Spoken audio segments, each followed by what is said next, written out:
béton armé.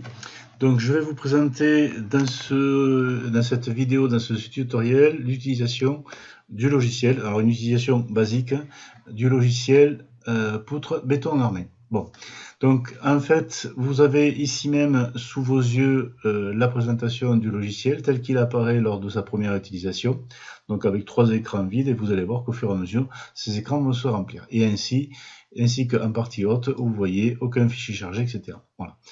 Donc, nous avons tout à fait en haut dans la barre de tâches toute une série de menus que l'on va devoir utiliser. Donc, ces 5 menus-là vont nous servir à définir, à caractériser notre poutre. Calcul va lancer le calcul, et puis après, on va avoir un résultat qui va permettre d'avoir accès à la note de calcul, aux différents schémas, ainsi qu'au plan de ferraillage. Voilà. Donc, au niveau du fichier, si vous allez, soit vous lancez un nouveau calcul, soit vous ouvrez un fichier. Alors, si on va ouvrir un fichier, en voilà un par exemple, NG14, NG15 monolithique TXT. Bon, je ne vais pas l'ouvrir pour le moment parce que on va lancer une nouvelle poutre. Et donc, du coup, la première chose que vous avez avoir à faire, ça va être d'abord de définir la géométrie. C'est-à-dire que vous ne pourrez accéder aux autres documents, aux autres menus, que si vous avez d'abord défini la géométrie. C'est logique, puisqu'effectivement, vous ne pouvez pas définir les charges tant que votre géométrie n'est pas définie. Voilà. Donc, du coup, d'ailleurs, si vous les voyez, voilà, vous voyez ce que ça vous donne. Vous devez d'abord enseigner la géométrie de la poutre, ça vous interdit l'accès. Voilà. Donc, on va définir une poutre. Alors, on va prendre une poutre à 3 travées. Donc, si je veux ajouter des travées, je fais ici, ajouter une travée, je vais en rajouter encore une autre, je vais en travée, je veux supprimer une travée, ça me supprimera la travée numéro 3. Voilà, donc, j'ajoute une travée. On va prendre une poutre continue à 3 travées. Donc, je donne son nom, on va dire c'est la poutre P1.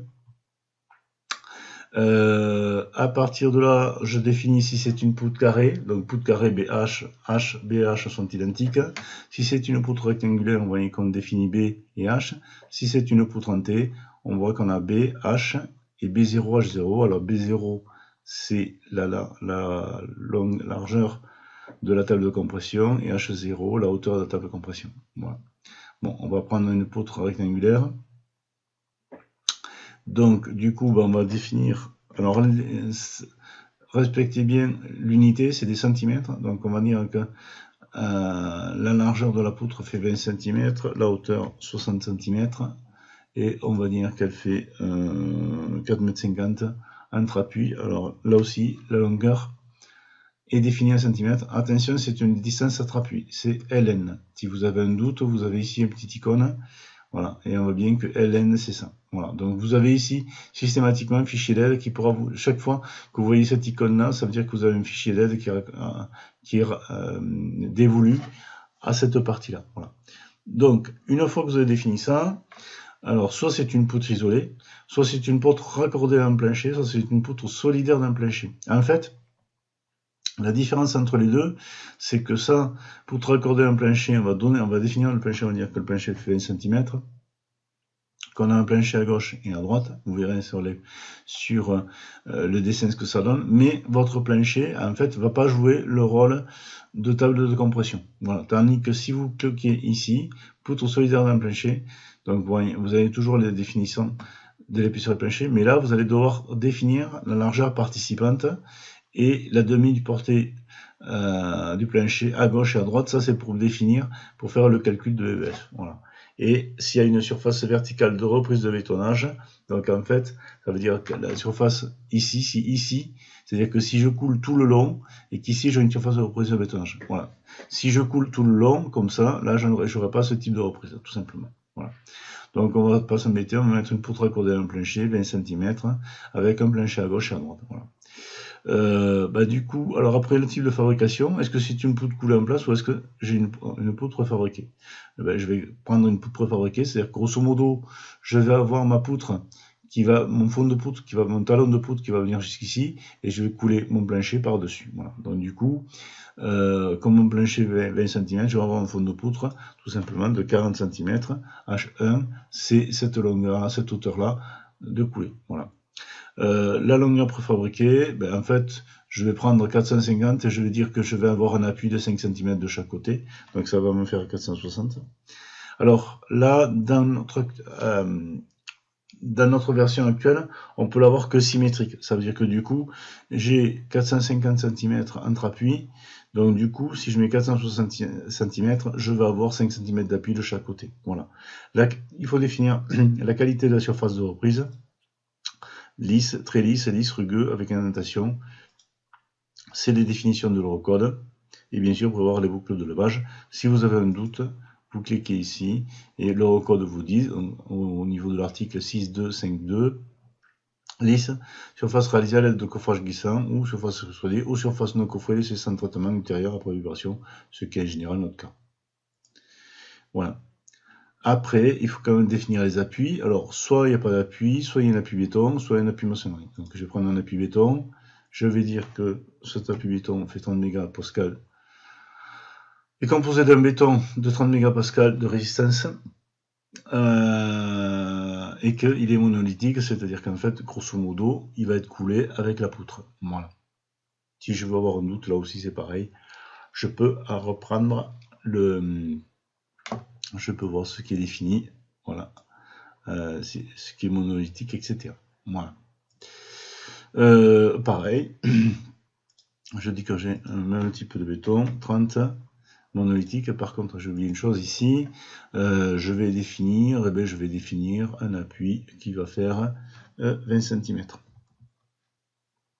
Voilà. Et là, je vais définir un appui, pareil, de 20 cm aussi. Voilà. Ok. Donc là, j'ai défini pour mon premier attravé. Donc maintenant, je vais définir un travé 2. Donc voilà, P2. Vous voyez, ça passe pas comme. Alors donc du coup, 20, 60. On avait dit, je vais mettre un peu plus, je vais mettre 4 mètres. Allez, je vais mettre un peu plus bas. Pareil, pour 3 accorder un plancher, ça reprend, fond de préfabriqué, ça reprend. Là, par contre, du coup, je vais mettre 410. Voilà. Et par contre, donc ça m'a repris donc l'appui précédent et donc l'appui gauche et l'appui gauche de la travée 2 et donc l'appui droit de la travée 1. Donc du coup ça l'a remarqué, vous n'avez pas besoin de redéfinir. Et puis là du coup voilà, ça me reprend les valeurs précédentes. C'est une petite astuce de programmation, ça évite le truc d'avoir à le retaper. Bon, par contre pour avoir des longueurs différentes. Voilà. Et enfin, on va dernière travée, donc je vais l'appeler P3. Ah, pareil, poutre rectangulaire de même dimension, donc 20, 60. Distance, on va remettre 4,50 m. Poutre raccordée en plancher, fond pour préfabriqué, et donc du coup, je vais me mettre 460. Et avec un appui béton, et qui fait 20 cm. Voilà. Alors, par exemple, si je définis par dessus à 30 cm, et voilà, par exemple les appuis intérieurs, vous allez voir que quand je vais mettre sur la travée 2, voilà. Hein, j'aurais dû, voilà, on va me mettre là. Voilà, donc j'ai bien 30. Et là, je reviens bien à 30. Voilà. Donc du coup, effectivement, méfiez-vous, effectivement, vous voyez que là, par exemple, je vais le mettre bien à 30 ici, et l'appui droit de la travée 1 devient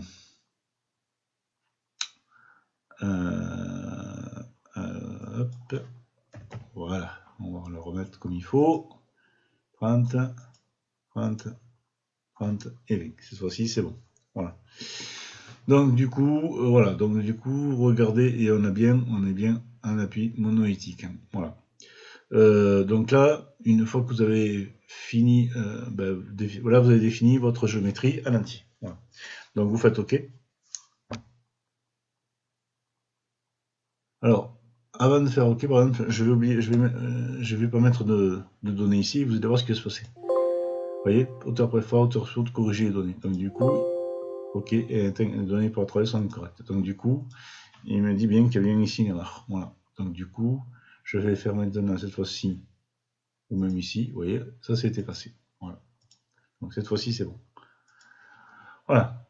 Donc là, maintenant, j'ai bien dessiné ici mes poutres. Ma poutre à 3 travées, P1, P2, P3, avec mes dimensions. Donc 60, 20, 60, 20, 60, 20. Mes appuis. 20 cm et 5 cm d'appui de la poutre préfabriquée, 5, 5 et 30 cm, 30, 5, 5, etc. Donc ça vous permet de vérifier que sur votre géométrie, la géométrie que vous avez renseignée eh bien, correspond bien à ce que vous vouliez. Voilà. Donc une fois que j'ai défini ma géométrie, je vais définir ma charge. Alors, donc je vais d'abord définir mes charges par travée. Donc, je vais définir la charge P1. Donc, du coup, vous aurez... Alors, en premier, il faut toujours définir une charge permanente. Voilà. Alors, après, les schémas, c'est les schémas que vous avez ici. Donc, en fait, si vous ne savez pas ce que c'est, ben voilà. Là, vous avez une poutre, une charge uniformément répartie sur le... charge uniformément répartie sur la poutre. Alors, si j'ai jusqu'à 18 types de schémas de charge, donc vous voyez, là, je ne vais pas aller loin. Vous voyez donc le nombre de charges que je peux définir. Excusez-moi, je vais aller jusqu'à 18. Alors la 18e, elle n'est pas bonne, les charges mobiles. Le logiciel n'accepte pas voilà, ce type de schéma de charge. Donc voilà, bon, là on va être simple, donc je vais avoir uniquement que des charges réparties, uniformes, donc qui vont aller du nu d'appui gauche jusqu'au nu d'appui droit. Donc méfiez-vous, c'est qu'effectivement sur les charges, je définis les charges de nu d'appui à nu d'appui, et je considère que la charge qui est sur l'appui s'évacue directement sur l'appui et n'influe pas sur la poutre. Et donc je définis ce schéma ici. Voilà. Alors après, application de la charge, est-ce que c'est une charge qui vient dessus la poutre ou est-ce qu'elle vient sous la poutre? Donc si elle vient sous la poutre, j'aurai des aciers de suspente. Si elle vient dessus, là, il n'y a pas besoin d'acier de suspente. Et enfin, ça, comment ça s'appelle son intensité. Donc comme c'est une charge... Donc ça va être une charge en décanetons par mètre, une charge répartie. Donc on va dire qu'elle va faire 2 tonnes, pardon, 2 tonnes par mètre linéaire. Voilà. Après, donc du coup, j'ai pas besoin de définir d'autres données ici, puisqu'effectivement, là j'ai besoin, etc. Voilà. Alors, par contre, si par exemple j'avais, voilà, vous voyez, une charge partielle, comme ici, à ce moment-là, j'aurais besoin de définir effectivement sa distance à partir de laquelle la charge démarre. Donc là, par exemple, j'aurais pu mettre effectivement 2 mètres ici, et puis après, et la charge répartie sur 1 mètre. Voilà. Donc ça, vous verrez ce genre de choses dans les exemples que vous pourrez télécharger sur le site, et notamment l'exemple 3, où là, vous allez voir des charges vraiment très très variées. Donc, alors, on va définir un deuxième cas de charge, qui va être donc une charge d'exploitation. Alors on peut mettre une charge permanente, on peut mettre une charge de neige, on peut mettre une charge de vent. Ça n'a pas d'importance. Par contre, ce qui est important, c'est définir si c'est une charge d'exploitation catégorie A ou B, C ou D, E, etc. Voilà. Allez, on va dire que c'est un bâtiment d'habitation, catégorie A. Alors, important parce que quand vous allez faire, on va voir après, vous pouvez utiliser le générateur de combinaison qui va permettre de faire les combinaisons en ELS quasi permanent. Et là, on a des coefficients psi 0 et qui sont fonction du type de charge d'exploitation. Voilà. Bon, on va reprendre la même chose qu'au-dessus, supérieur, et on va dire que la charge permanente fait... Excusez-moi, la charge d'exploitation fait 800 kg. Et enfin, pour le fun, on va mettre une troisième charge. On va dire que c'est une charge de neige. Voilà, pour un bâtiment qui fait moins de... qui est placé à une altitude de moins de 1000 mètres. Toujours pareil, supérieur. Et on va dire qu'elle prend 50 kg par mètre linéaire. Voilà, j'ai défini ça. Bon, on va appliquer les mêmes charges sur les 2 autres travées. Donc, pareil. Alors...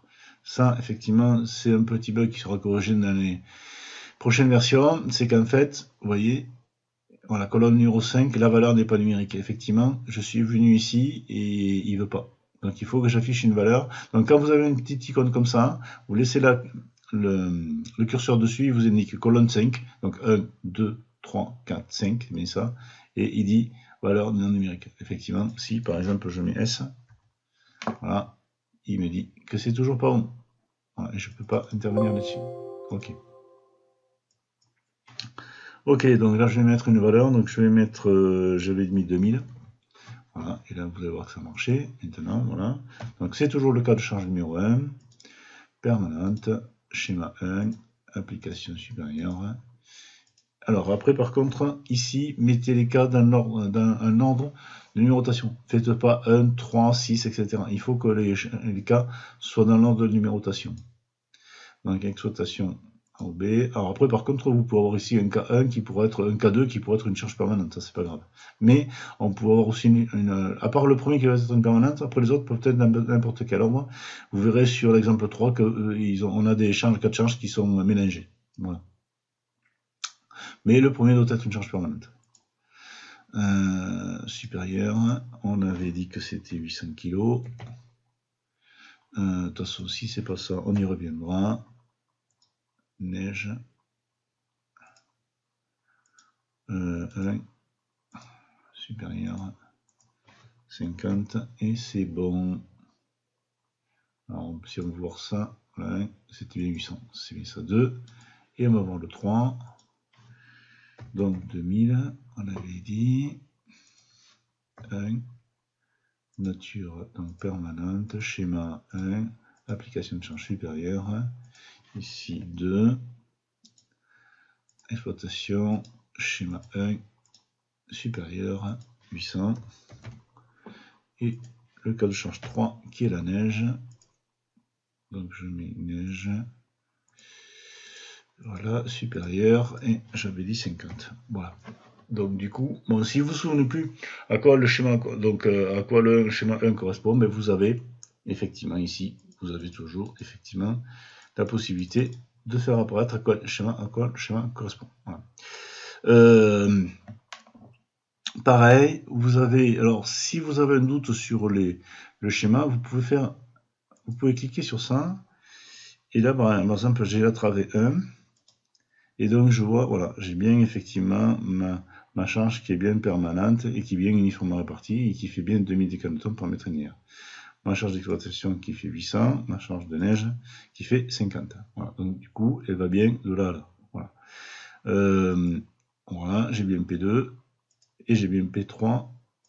Alors, P3, ça ne veut pas s'afficher. Je ne sais pas trop pourquoi. Alors, je sais pourquoi. Je sais pourquoi. Parce qu'en fait, il ne l'a pas encore lu. Là, vous allez voir maintenant. On va voir. Et voilà. Cette fois-ci, il a bien lu la valeur. Voilà. Donc, il suffisait simplement qu'il n'avait pas encore lu les valeurs qui étaient sur le tableau. Voilà. Donc, maintenant, on va à la combinaison. Alors là, vous embêtez pas. Effectivement, vous passez par le générateur de combinaison. Vous cliquez dessus. Et lui, il vous a généré 14 combinaisons. Alors, vous pouvez les faire défiler ici. Voilà, vous avez donc. Alors, ça, c'est la génération où j'ai uniquement que les charges permanentes. Donc, c'est bien, je suis bien à l'ELU STR. Après, voilà, là, j'ai bien effectivement la charge 35G plus 1,5Q plus 0,75. Voilà, donc c'est effectivement, c'est bien la neige. Voilà, et ainsi de suite. Et là, vous pouvez faire défiler, etc. Et vous pouvez aller comme ça jusqu'à 14. Donc, vous voyez que il vous fait l'ELS quasi permanent, il vous fait l'ELS caractéristique, et il vous fait aussi le LU équilibre. Donc, pour voir si on peut avoir du soulèvement d'appui, ce genre de choses. Voilà. Et puis, après, vous verrez aussi qu'on peut utiliser le équilibre pour le calcul de longueur d'armature. Voilà. Voilà, et donc on a bien, si on veut rajouter une combinaison, on rajoute une 14e combinaison, on clique dessus et ça fera une combinaison numéro 15. Voilà. Donc voilà un petit peu, on fait OK, et donc du coup, j'ai bien mes combinaisons, voilà, mes 4 charges qui s'affichent maintenant ici, et si je vois les combinaisons, elles s'affichent ici. Voilà, combinaison numéro 1, le type, alors il faut ça, la travée, la charge, la pondération, voilà, ça c'est la combinaison 1, et puis vous là vous les avez toutes les unes après les autres. Hein. Voilà. Ok, alors maintenant, matériaux. Alors, là, je peux définir la case de résistance. Ben, je prends une poutre de C30-37 mégapascal, mettons une résistance C30-37, diamètre du granulat. Alors, ça va être intéressant pour le calcul de l'enrobage. La classe du ciment, pareil. Nature du ciment aussi, pareil. Diamètre d'aiguille vibrante. Alors là, ça va être surtout pour voir. Alors ça, par contre, le logiciel fait une vérification pour voir si votre aiguille vibrante peut passer entre les barres d'armature, quoi, tout simplement. Donc du coup, ben, voilà. Alors, la plus petite que j'ai mis, c'est 25, et j'ai mis un espace réservé autour de l'aiguille vibrante. C'est-à-dire que grosso modo, 25 plus 5, ça fait 30 mm, donc il faudra que les barres soient espacées de plus de 30 mm. Sinon, ça va mettre un avertissement. Bon, si vous n'y arrivez pas, vous avez autre, et là vous pouvez mettre n'importe quel type de 15 mm, donc là vous pouvez descendre jusqu'à 20 mm entre barres. Donc là, c'est dans le cas où vous êtes vraiment embêté. Voilà, on va voir si on est embêté, je pense pas. On va essayer. Voilà, donc l'acier, bon, ben, l'acier c'est, voilà, vous définissez votre type d'acier, du B500A, B500B, B540B, ainsi de suite. Bon, en général, en France, on est dans B500B. Ok, vous faites OK, vous validez. Alors, pensez bien toujours à faire OK, parce que si vous faites pas OK, si vous faites annuler par exemple, ben, du coup, ça va pas prendre vos modifications, vos valeurs, les valeurs que vous avez rentrées. On va le voir d'ailleurs. On est à C30-37, je fais annuler, je sors. Et si je reviens à matériaux, vous voyez, ça me prend C25-30. Donc je vais remettre C30-37, on avait dit 25. Voilà. Le reste c'était bon, et là on fait valider, et vous voyez que maintenant si je reviens dans matériaux, cette fois-ci il me l'a bien accepté. Bon, par contre là maintenant je peux faire annuler, ou je peux faire sortir par la croix, c'est pareil. Alors la croix c'est l'équivalent de annuler, c'est-à-dire qu'effectivement si je sors par la croix, il ne lit pas. Si vous avez fait des modifications, il ne lira pas. Ok, alors ferraillage. Ferraillage, donc là vous allez définir quelles sont les barres que vous voulez utiliser. Donc vous pouvez utiliser la barre de 8 jusqu'à la barre de 32, en longitudinaux et transversaux, vous pouvez de la barre de 6 jusqu'à la barre de 12. Si vous ne voulez pas utiliser la barre de 6, ben vous décochez. Voilà. En fait, après, et là vous avez les diamètres de mandrin, donc du coup vous pouvez aussi les modifier si vous voulez. Alors en fait c'est ça le plus important, parce que vous voyez bien que ça s'appelle. Alors bon, à part effectivement transversaux, vous pouvez enlever le 6 par exemple, si vous trouvez que c'est trop petit. Mais par contre ici, vous voyez que par exemple sur une barre, je pourrais aller moi, avec mes poutres de largeur 20, jusqu'à 3 barres partie, par exemple, et avec un diamètre de 16. Voilà. Si vous voulez aller plus grand que ça, ben ici, il vous faudra changer votre valeur. Donc, vous pouvez mettre HA20 par exemple, d'accord. Voilà. Donc je remets HA16.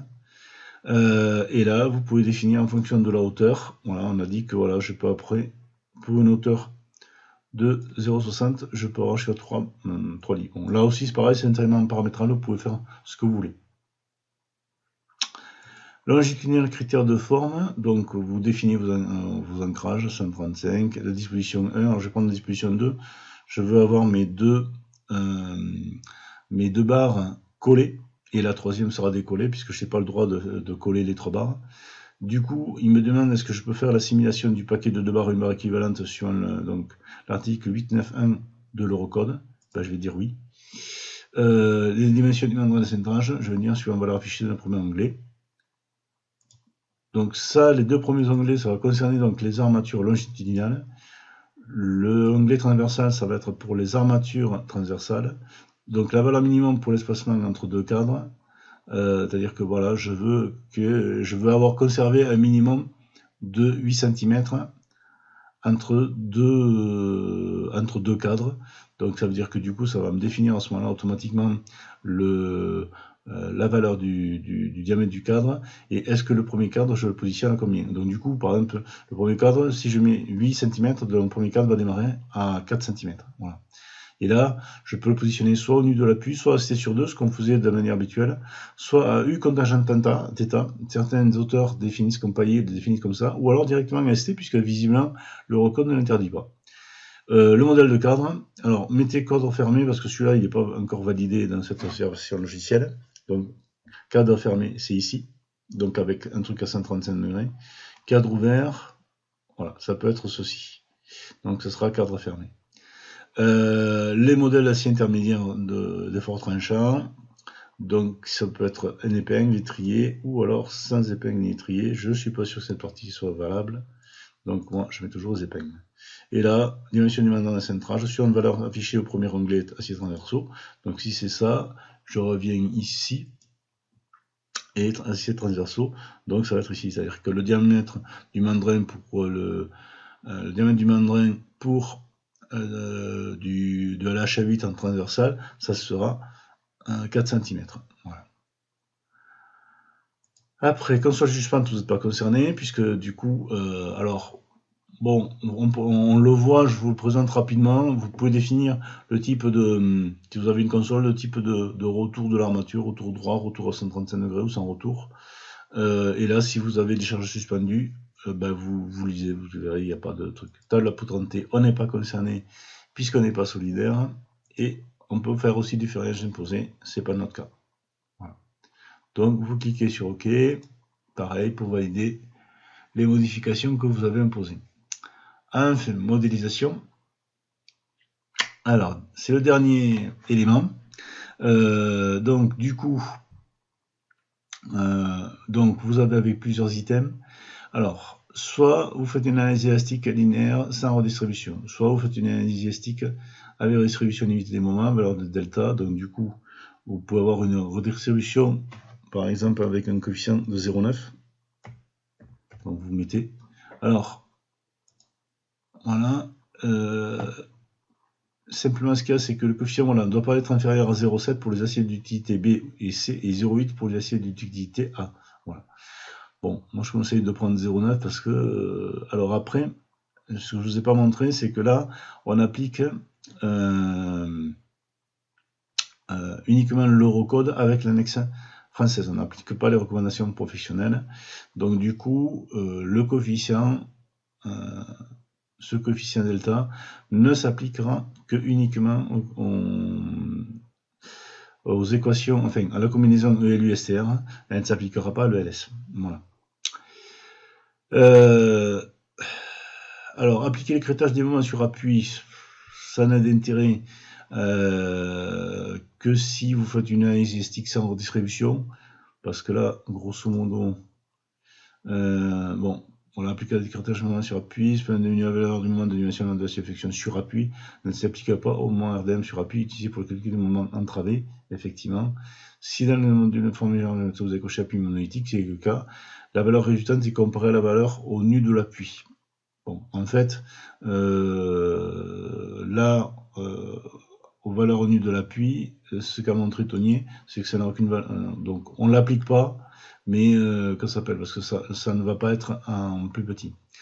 Reprise de 0,15 M0 sur les appuis de rive, ça oui. Prise en compte de sollicitation de l'élu équilibre statique pour le calcul des épures des membrures, des armatures, excusez-moi. Donc effectivement, on peut faire ça et vous verrez que si dans notre calcul, ce qui se passe. Reprise d'effort horizontaux sur appui, sans objet d'effort horizontal développé par l'effort tranché, repris par le prolongement sur appui des armatures de flexion, ou on peut faire ça repris par des armatures additionnelles. Bon, en général, on prend les armatures longitudinales qui sont dans la poutre, le premier lit qu'on prolonge sur appui, et puis voilà, tout simplement. Ça évite de rajouter de l'appui, deux aciers complémentaires. Je crois que dans l'exemple 1, on voit cet élément-là est développé. ELF tranchant, donc ça on ne peut pas le bouger. Enfin si, ça on peut le bouger. On peut le bouger jusqu'à 21 degrés.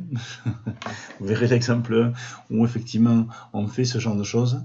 Alors par contre, contrainte de calcul d'armature d'effort tranchant limitée à 80% de la limite caractéristique d'élasticité FYK. Conseil de laisser cocher. Décalage du deuxième cadre de la valeur de l'espacement du premier cadre si pris en compte des options C sur 2. Effectivement, c'est-à-dire qu'en fait, ce qu'il y a, c'est que comme on a pris un cadre ST sur 2, ben, du coup, le deuxième cadre, on va le faire calculer à partir de la valeur de ST sur 2 et pas à partir de la valeur au nu de l'appui. Donc, ça, on gagne un petit peu. Ancrage, donc du coup, ben, on va prendre ça. Ancrage d'armature longitudinale sur appui à partir du nu de l'appui.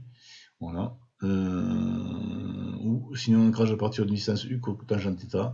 Bon, là, il y a des discussions sur ça. Après, appliquer le décalage de l'effort tranchant suivant L ou suivant D. Vous pouvez cocher les deux si vous voulez, sauf qu'en fait, on vous déconseille de décocher les deux. Donc, en général, le plus intéressant, c'est suivant L, ce que montre Payet dans son bouquin. Et là, vous faites, et vous pouvez aussi faire optimisation du décalage, emplacement vrai du cadre, c'est-à-dire qu'effectivement, vous allez percevoir sur le schéma d'effort tranchant qu'effectivement, on voit bien on va bien à l'espacement du cadre. Voilà. Et enfin, reprise de bétonnage, donc rang et couture, répartition des coutures suivant, donc calé sur deux paliers, suivant la figure 6-10 de l'N, de leur code, ou alors une fois une répartition des coutures suivant les paliers. Alors, prise en compte de sigma n de l'équation 625, bon, ça, à la rigueur, si vous avez une doute, vous le faites en décocher. ELS contrainte, alors soit j'impose la valeur de n et je donne la valeur, soit je lui demande de me le calculer. Si je lui demande de me calculer, à ce moment-là, soit j'impose le coefficient de flage imposé, c'est 2, en général, on peut mettre une autre valeur, soit je lui demande aussi de me calculer le coefficient de flage, voilà, avec un taux d'humidité. Alors là, on va prendre 50%. Chargement initial, bon, on va dire que c'est à 3 jours. Et le chargement final, on va le prendre à 10 ans, garantie décennale. Voilà, le LS itération. Alors, si on, sans objet pour les classes d'exposition X0, XC1, sans objet pour les classes d'exposition XC2, XC4 pour les bâtiments de catégorie d'usage A à D.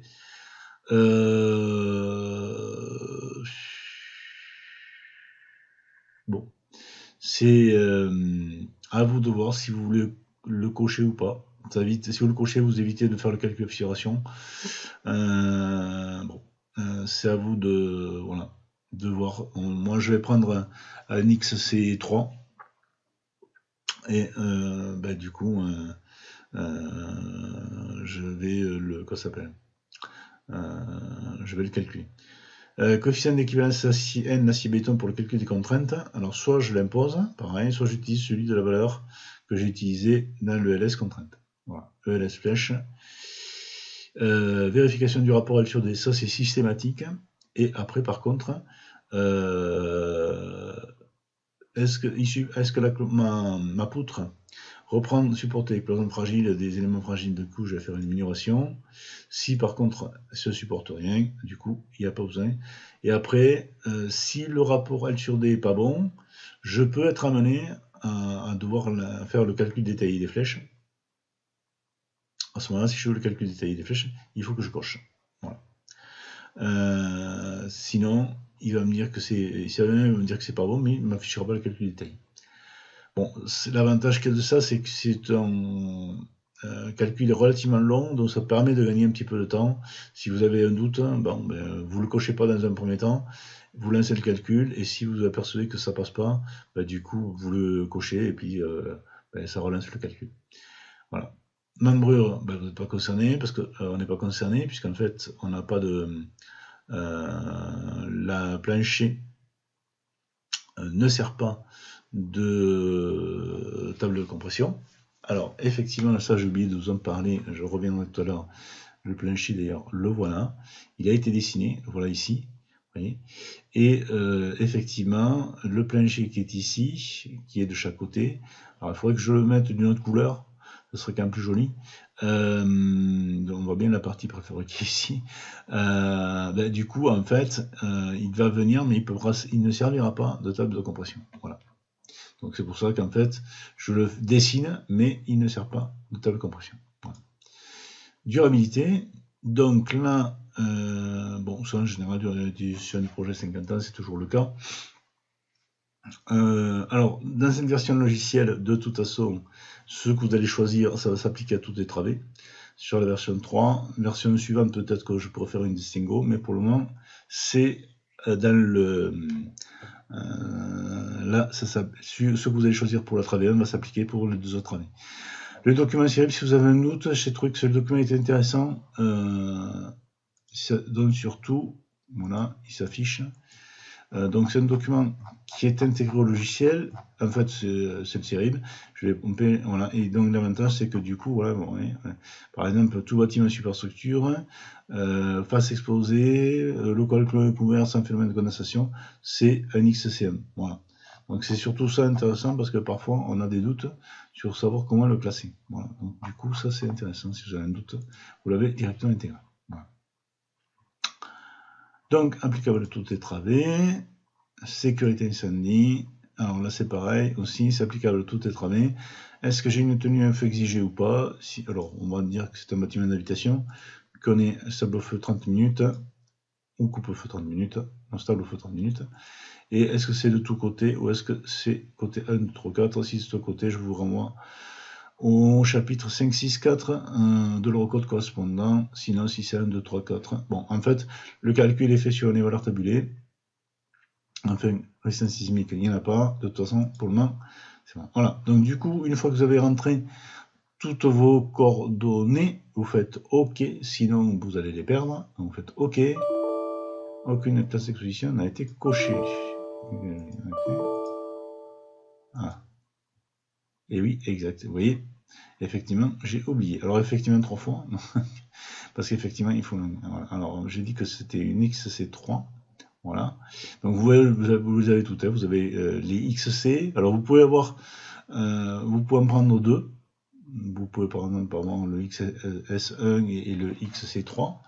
Et le logiciel va faire la vérification de savoir quelle est la plus défavorable et va calculer suivant la plus défavorable. Voilà. Donc du coup, je vais prendre une XC3. Je sais valable pour tout. Et là, cette fois-ci, voilà, il dit plus rien. Il est d'accord. Voilà, donc là maintenant, on a rentré tous les éléments. Alors, soit effectivement, vous pouvez fichier, vous pouvez enregistrer les données. Donc, du coup, vous allez vous mettre dans, du coup, on va se mettre, voilà, poutre BA, data. Donc, il va les enregistrer automatiquement dans le fichier data. Alors, on va mettre, voilà, P1, P2, P3. J'enregistre. Alors, vous inquiétez pas, il le demande 2 fois. Hein. Je ne sais pas pourquoi. Voilà. Et donc, du coup, voilà, maintenant, vos données sont enregistrées. Si vous voulez les retrouver, vous faites ouvrir. Et vous voyez que, alors, on va revenir dans la bibliothèque. Voilà.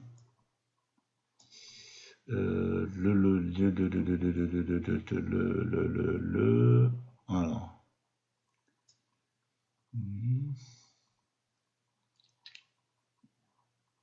Voilà. Voilà, vous voyez, c'est ici. Donc maintenant, il n'y a plus qu'à lancer le calcul. Donc on lance le calcul. Alors ça peut être un peu long. Hein. Bon.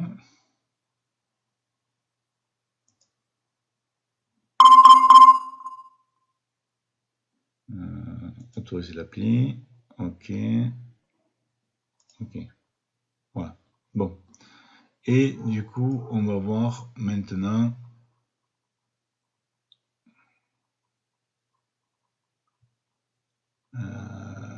la courbe des moments. Alors. Voilà. Voilà la courbe des moments. Alors, on va voir les ferriages, ce serait quand même plus joli. Dessin du ferriage. Voilà. Alors, là, dans l'angle, vous avez, voilà, le dessin, ça s'affiche automatiquement. Ce que vous avez vu précédemment, c'est parce que, en fait,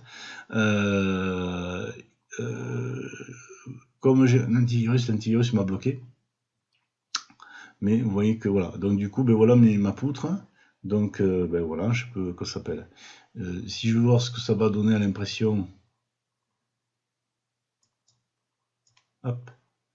Voilà ce que ça donnera en sortie impression. Alors, j'ai encore quelques petits trucs à changer, etc. Vous voyez. Mais grosso modo, ça c'est au 50e, ça c'est au 20e. Et là, vous avez tous les aciers. Voilà. Et là, je peux lancer l'impression. Et là, du coup, vous allez avoir les dessins à l'échelle.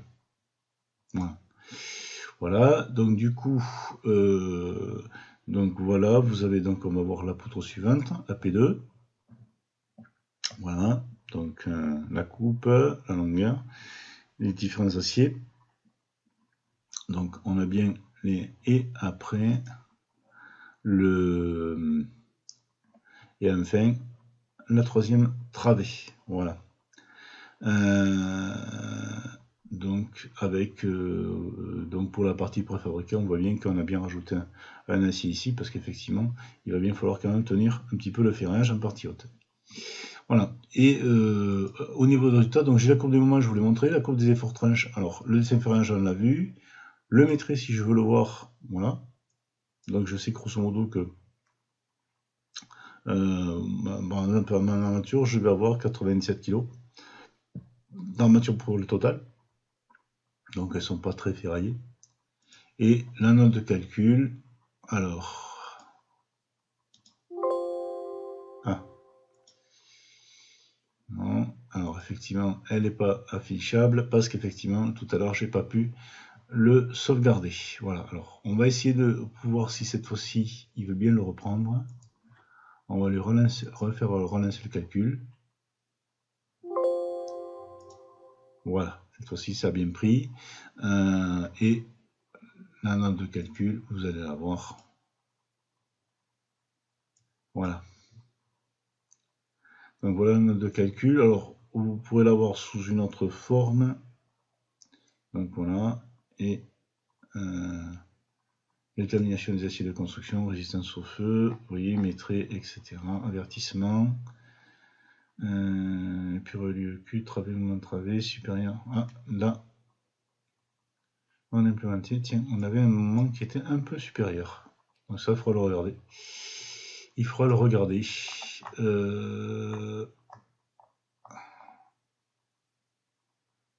Acier de construction, résistance au feu. Appui intermédiaire, vérification des appuis. Ce que je voulais voir, travée 2, graphe. Voilà, donc du coup, vous pouvez regarder. Limitation des flèches. Donc voilà, les conditions de flèche sont autorisées. Vous voyez, puisqu'en fait, grosso modo, je suis à sur D de 772, 857 et j'ai une limite qui est à 77,31, 28,09 et là 28,09. Donc du coup, je suis largement bon. Largement bon, ok. Alors, ce qui est plus étonnant, c'est cette histoire, effectivement. Donc, maîtrise de la situation, on l'a vu. Limite des stades de service, je suis bon aussi. Vous voyez, canton de béton. Acier, je suis bon partout. 137, 77, 400, 73, ok, je suis bon. Et voilà. Alors, vous voyez que l'état limite d'équilibre statique, le Q, l'état limite équilibre statique, donc effectivement, vous voyez qu'on a rajouté, ça nous a fait rajouter 17 cm quand même. Alors là, par contre, effectivement, aucun soulèvement, mais j'ai un moment de travée à un nœud Q qui est plus important que... alors ça, il faut le regarder. Alors si on veut le voir, effectivement, on peut le voir par résultat, courbe des moments. Donc, alors, voilà. Donc je reviens ça. Donc, alors là, il faut que je mette le travée 2. Donc c'est sur le travée 2. Donc en fait, je suis ici, 24,10. Et je suis à 27,35. Effectivement. Alors, par contre, j'ai un 60,55 kN/m. Pourquoi je suis parti sur un acier aussi important? Alors, pour sortir, vous cliquez ici. Là, alors, vous trouvez deux, j'ai pas la flèche, donc si ça marche pas, vous en mettez pas, et vous repassez par la fiche de résultat de dessin du ferrillage. Voilà. Et vous voyez que là, j'ai bien les flèches qui réapparaissent. Voilà, donc ça fait une petite partie encore de quelques petits bugs qui se baladent dans le programme. Voilà. Donc du 1, c'était 3 achats 10. 3 achats 10. 3 achats 10. et le 2 vient ici, et le 3 vient ici. 3 achats 10 à B, parce qu'en fait, si je reprends la note de calcul, en fait, je dois être sur la valeur minimale. Vous allez voir.